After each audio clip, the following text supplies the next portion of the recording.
হ্যাঁ বস, বাচ্চারা এসে গেছে। বাড়িতে একটা বড় পার্টি চলছে। হ্যাঁ হ্যাঁ, প্ল্যান সব ঠিক আছে। হ্যাঁ বস, কাল সকালে বাড়ির মালিক বেরোনোর আধ ঘন্টা পর আমরা ঢুকছি। সার্থকের সাথে একটা অ্যাক্সিডেন্ট হয়েছে, অবস্থা ভীষণ ক্রিটিক্যাল। এই বলে আমরা ওদের ভ্যানে তুলে নেব। রবি আর বাপি ক্লোরোফর্ম ভেজানো রুমালটাকে চেপে ধরবে মাকে আর বাচ্চাটার নাকে। বাস কাম খতম। না না, তুমি কোনো টেনশন করো না, তুমি নিশ্চিন্ত থাকো।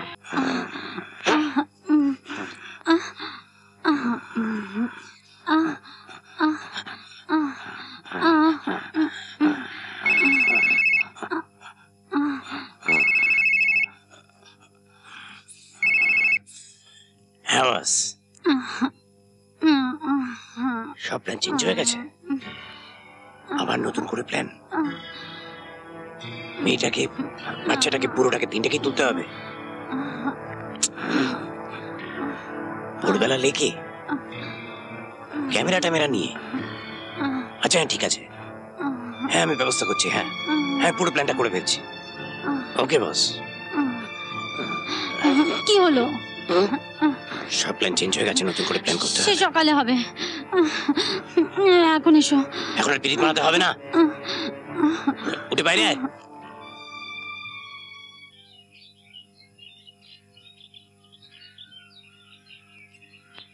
দাদা কোন ছবি শুটিং হচ্ছে? বুমেরাং। এই ছবি ডিরেক্টর কে? দাদা সৈফুদ্দিন, বাংলাদেশের ডিরেক্টর। কে কে আছে দাদা?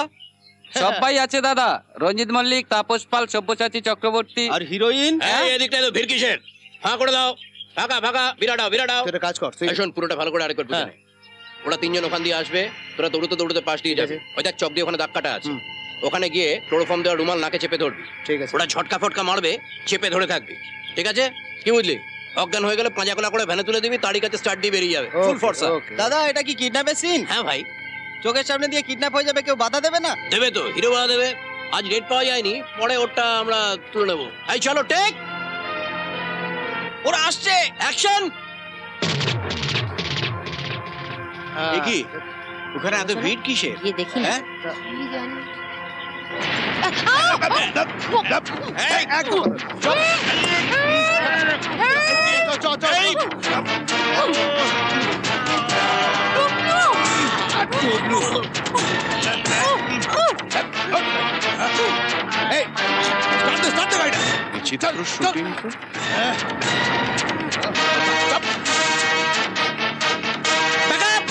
পাতলা পাতলা ফুটে যা, ফসা।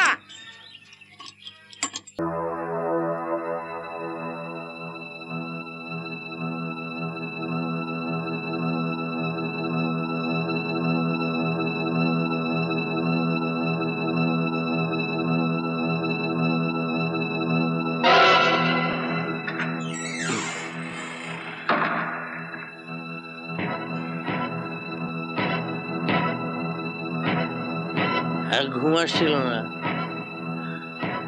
এখন দেখছি আমি একা নই।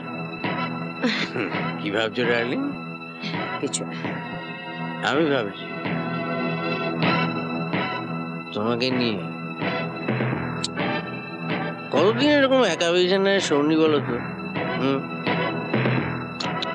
এরকম একা একা শুয়ে কি ঘুম আসে? চলো তোমায় ঘুম পাড়িয়ে দিই। চলে যান এখান থেকে প্লিজ। যাবো বলে তো আসেনি সোনামণি।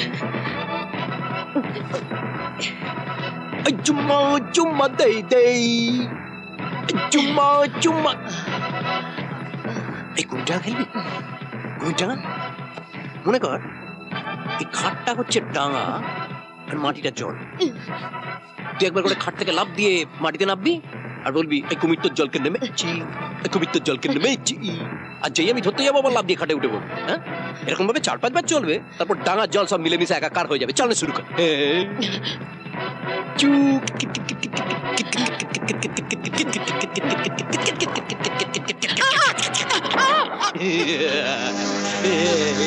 তোর জলকে নেমেছি, তোর জলকে নেমেছি। কি করছিস? ছাড় বলে খালি ওকে, ছাড়। না না, তুই শুধু আমার আমার ছাড়।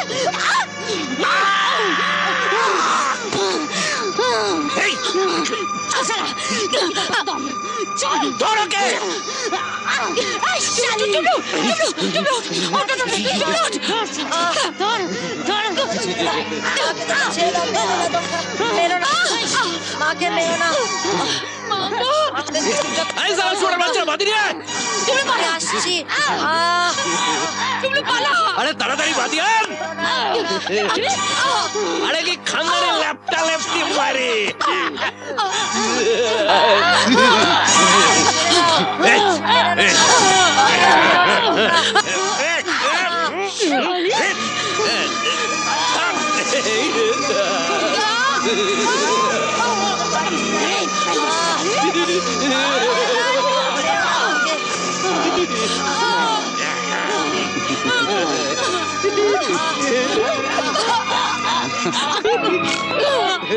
বৌমা, বৌমা, বাইরে এত আলো কোথা থেকে আসছে? ঘরে ঘরে আগুন লাগলো নাকি? বৌমা, বৌমা। কে বন্দনা? আমার ওই বন্ধু গো, ওই বাসরে রাত জেগেছিল, মনে নেই? বাসরে তোমাকে ছাড়া আমি আর কাউকেই দেখিনি। আচ্ছা আচ্ছা আচ্ছা আচ্ছা আচ্ছা আচ্ছা, শোনো না, ওর হাজবেন্ডের না রিয়েল এস্টেটের বিজনেস। ভদ্রলোক একটু ফেঁসে গেছেন। ব্যাংক থেকে বলেছে যে একটা ভালো গ্যারান্টার পেলে লোনটা হয়ে যাবে। বন্দনা বলছিল তোমাকে একটু কথাটা পেরে রাখতে। কেমন বন্ধু তোমার? খুব ক্লোজ, মানে আমরা একই স্কুলে একই কলেজে, মানে ভীষণই। না বলে দাও। না বলে দেব? দেখো, বন্ধু বান্ধব আর আত্মীয় স্বজনের সঙ্গে টাকার কোনো সম্পর্কের মধ্যে যেও না, কারণ সম্পর্ক নষ্ট হওয়ার মূলেই কিন্তু হচ্ছে অর্থ। আর তাছাড়া প্রমোটার বিজনেস এমনি খুব ভালো যাচ্ছে না। তুমি মলাইকে জিজ্ঞেস করো, ওই বলবে। অনেক অন্যভাবে কথাটা পেরেও রাজি করতে পারলাম না। সরি রে ডাম্পো। আরে তুই মিছি মিছি মন খারাপ করছিস। কথাটা তোর বড় ঠিকই বলেছে। বন্ধু বান্ধব আত্মীয়দের সঙ্গে টাকার ব্যাপারে যেতে নেই। না না, এতে দুঃখ পাওয়ার কিছু নেই। আর শোন, টুবলুকে একটা কথা বলবি তো, ওকে একবার পাঠিয়ে দিস আমার কাছে। একটা ভালো ক্যাসেট এনেছি, দারুণ সব টিউন। ঠিক আছে?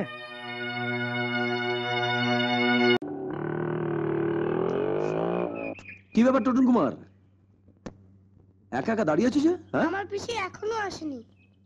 তোমার পিসি তো দেরি করে না, আজ হঠাৎ করে এবে। আচ্ছা, তুমি তোমার বাড়ির রাস্তা চেনো? হ্যাঁ। তাহলে তুমি এক কাজ করো, আমার বাইকের পেছনে উঠে পড়ো, আমি তোমাকে বাড়ি পৌঁছে দিয়ে আসছি। ওরে বাবা, মা যদি জানতে পারে পিসি আমার নিতে আসেনি, তাহলে মা পিসিকে ধরে খুব মারবে। মারবে? হ্যাঁ, আমার মা বাবা দুজনেই পারে। দাদু দিদা পিসিকে দিয়ে দিন রাত কাজ করে। তোমাদের বাড়িতে কোনো কাজের লোক নেই? না, দাদু দিদা পিসি সব কাজ করে, তাও মা ওদের ঠিক মতো খেতে দেয়, দুধ দেয় না, মাছ দেয় না।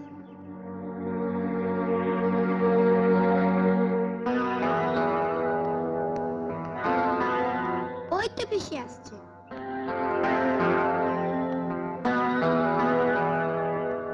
আজ এত দেরি হলো যে? বাড়িতে কাজ ছিল। আয় টোটো। টোটনকে নিয়ে আমার বাইকের পেছনে বসো, আমি তোমাদের পৌঁছে দিচ্ছি। না, আমরা হেঁটে যেতে পারবো। কেন? আমি পৌঁছে দিলে বৌদি বুঝি মারবে? মারবে মানে? বিশ্বাস করো, তোমাকে দেখে আমার অবাক লাগতো। তুমি দেখতে এত সুন্দর, অথচ রোজ এরকম একটা ছেঁড়া শাড়ি পরে তুমি আসো। অঙ্ক কিছুতে মিলতো না। আজ টোটনের মুখে সব শুনলাম। টোটন, তুই কি বলেছিস? নতুন কিছু নয়, আজকাল আমাদের দেশে 80-90% মধ্যবিত্ত সংসারেই এরকম ঘটনা ঘটছে। বাপ মা কষ্ট করে ছেলে মানুষ করছে, তারপর ছেলের বউরা এসে। চল টোটন। তাহলে তুমি আমার বাইকে উঠবে না? না। তুমি আজ আমার বাইকের পেছনে ওঠো, আমি তোমাকে কথা দিচ্ছি সারাটা জীবন আমি তোমার পেছনে থাকবো। ওঠো না পিসি, আমি তো কোনোদিন মোটর সাইকেলে চড়িনি। ওঠো।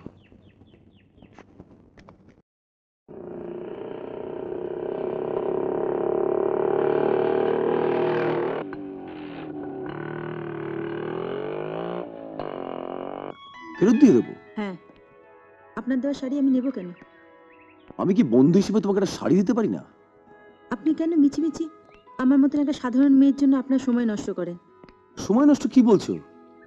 সারা দিনের মধ্যে 10 মিনিট সময় যে আমার কাছে কতখানি দামি, তা যদি আমি তোমাকে বোঝাতে পারতাম। আপনারা বড় লোক, আপনার বাবা আমার সঙ্গে আপনার বন্ধুত্ব কখনোই মেনে নেবেন না। মানবেই, আমি বাপ মায়ের একমাত্র ছেলে, আমার কথা ওনারা ফেলতে পারবে না। ঠিক আছে, আজ আপনার বাবার সঙ্গে কথা বলে দেখুন। মেয়ের বাবা কি করে? বাবা রিটায়ার করেছেন, 3 দাদা আছে, ওরাই সংসার চালায়। ভাড়া বাড়িতে থাকে না নিজের বাড়ি? নিজেদের বাড়ি, তবে তোমার বাড়ির মতন নয়। মেয়েটির নাম কি? নমিতা। কি করে? একটা দুধের বোতল কম কেন? বাবার হাত থেকে পড়ে গিয়ে একটা দুধের বোতল ভেঙে গেছে। টোটন তাহলে খাবে কি? তোমরা একটু চা কম খেও, তাহলেই হয়ে যাবে। এই একদম চুপ করে থাকবি, বদমাইশ ছেলে কোথাকার। নমিতা, নমিতা,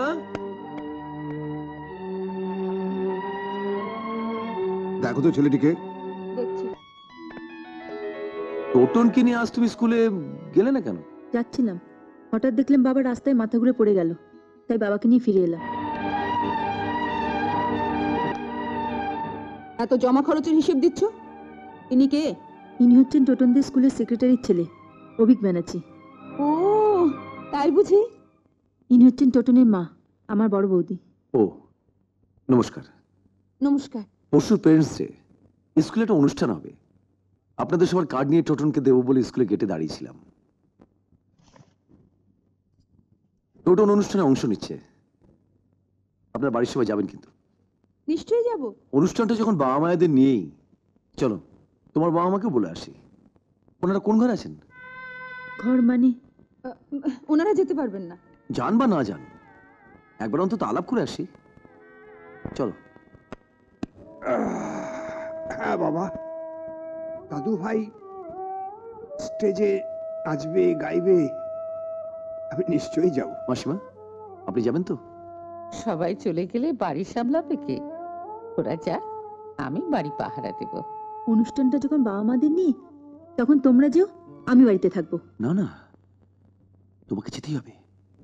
আমি প্রথমবার স্টেজে গাইবো, তুমি না গেলে হয়? আপনি গাইবেন? হ্যাঁ, বাবা মায়ের যে কি হাল সে তো নিজের চোখে দেখে গেলাম।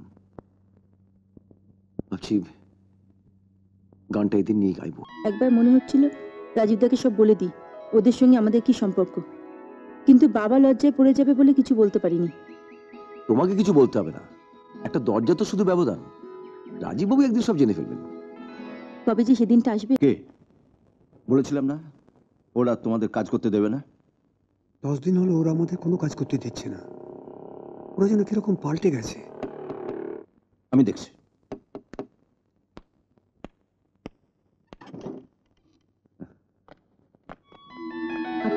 কালকে দুপুরে স্কুলে বাৎসরিক উৎসব, তোমাকে একটা গান গাইতে হবে।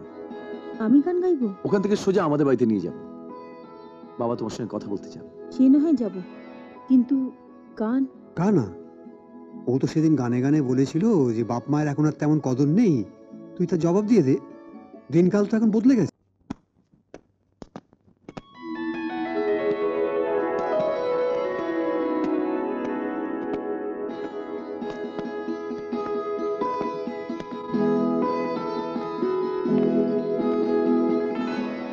দাঁড়িয়ে রইলে কেন? বসো।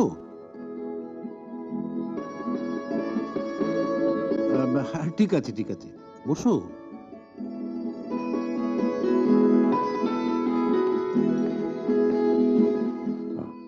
কি বাবা, পুত্রবধূ পছন্দ হয়েছে তো? হ্যাঁ, দাদাদের বলো কাল সকালে আমি ওনাদের সঙ্গে কথা বলতে যাব। বিনয়বাবু, নমি আমাদের একমাত্র বোন, ওর বিয়ে আমরা ধুমধাম করেই দেব। তাহলে আজকে আমি আশীর্বাদটা করে যাই। নমির আশীর্বাদটা হয়ে গেল, এবার আমি নিশ্চিন্তে চলে যেতে পারবো।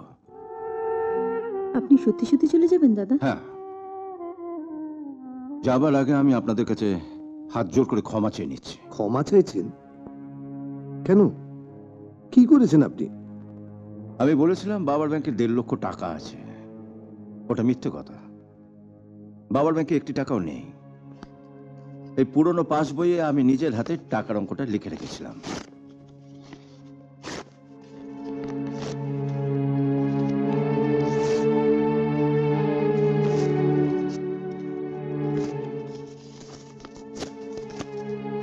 এবার বুঝতে পারছি ওরা হঠাৎ করে কেন আমাদের এত খাতির যত্ন শুরু করেছিল। ওগো, চাঁটাটা নাও। নমি, চল উনুনটা ধরাবি চল। না না, তোমাদের আর কাজ করতে হবে না, তোমাদের আমি আমার সঙ্গে নিয়ে যাব। আপনার সঙ্গে নিয়ে যাবেন? না দাদা, আমরা মানছি যে মা বাবা আর নমির ওপর আমরা অনেক অত্যাচার করেছি, তাই বলে আমাদের এত বড় শাস্তি দেবেন না।